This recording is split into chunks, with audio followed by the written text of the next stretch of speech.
சிந்து பைரவில நாளையான ப்ரோமோல வந்து பார்த்திங்கன்னா, நம்ம சிந்துக்கு வந்து தீக்காயம் ஏற்பட்டிருக்கும். நம்ம சிவா தான் வந்து மருந்து போட்டு விடுறாங்க. இதெல்லாம் பார்த்துருந்த நம்ம மகா வந்து அன்னபூர்ணி கிட்ட போய் வந்து போட்டு கொடுத்துட்றாங்க. அன்னபூர்ணி வந்து ஒரு டாக்டரா என்ன பண்ணணுமோ அவன் அதுதான் பண்றான். அத தாண்டி அவனுக்கு வந்து வேற எதுவும்லாம் இல்ல. நீ அத வந்து கண்டுக்காத விட்டுடு அப்படின்னு வந்து சொல்றாங்க. இதெல்லாம் கேட்டு நம்ம மகா வந்து பார்த்திங்கன்னா, செமையா அன்னபூர்ணி மேல கோவப்படுறாங்க.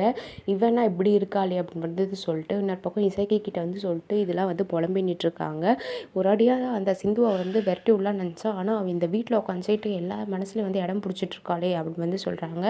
அப்புறம் இசைக்கிட்டேயும் வந்து நீ பார்த்து இது பண்ண அத்தை வாட்டினாச்சும் பிளான் பண்ணும்போது இந்த அன்னபூர்ணியை வந்து ஒரு வழியாக தூக்கணும் அப்படின்னு வந்து சொல்லிகிட்ருக்காங்க. இன்னொரு பக்கம் ஆறுமுகத்துக்கு வந்து மருந்து போடலான்னு இருக்கும் போது வந்து பார்த்திங்கன்னா, நம்ம பைரவி வந்து போட்டு விட்ருக்க மாட்டாங்க. அதுக்கப்புறம் மனசு கேட்காம வந்து போட்டு விட்ருப்பாங்க மருந்து.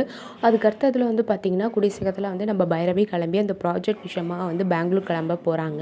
ஸோ இப்போ வந்து பார்த்திங்கன்னா, நம்ம வழக்கம் போல் சஞ்சய் வந்து எதனா ஒரு சூழ்ச்சி பண்ணுவாங்க. ஸோ அதையும் தாண்டி வந்து பார்த்திங்கன்னா, நம்ம பைரவிக்கு வந்து துணையாக இருக்க போகிறாங்க நம்ம ஆறுமுகம். இன்னொரு பக்கம் வந்து பார்த்திங்கன்னா, சிந்து வந்து சிவா கிட்ட போய் சொல்லிகிட்ருக்காங்க. இது மாதிரி வந்து நீங்கள் என் மேலே இவ்வளோ பாசம் வச்சுருப்பீங்களா, நான் நினச்சே பார்க்கல அப்படின்னு வந்து சொல்லிட்டு, கூடிய சீக்கிரத்தில் வந்து அன்னபூர்ணி அடுத்த மனசும் வந்து மாற்றி கண்டிப்பாக இந்த வீட்டில் வந்து நான் இருப்பேன் அப்படின்னு வந்து சொல்கிறாங்க. ஸோ வெயிட் பண்ணி பார்க்கலாம் என்ன ஆகுதுன்னு. இது போல் நிறைய அப்படி தெரிஞ்சுக்கணும் நம்ம சேனலை மறக்காமல் சப்ஸ்கிரைப் பண்ணிக்கோங்க. நன்றி.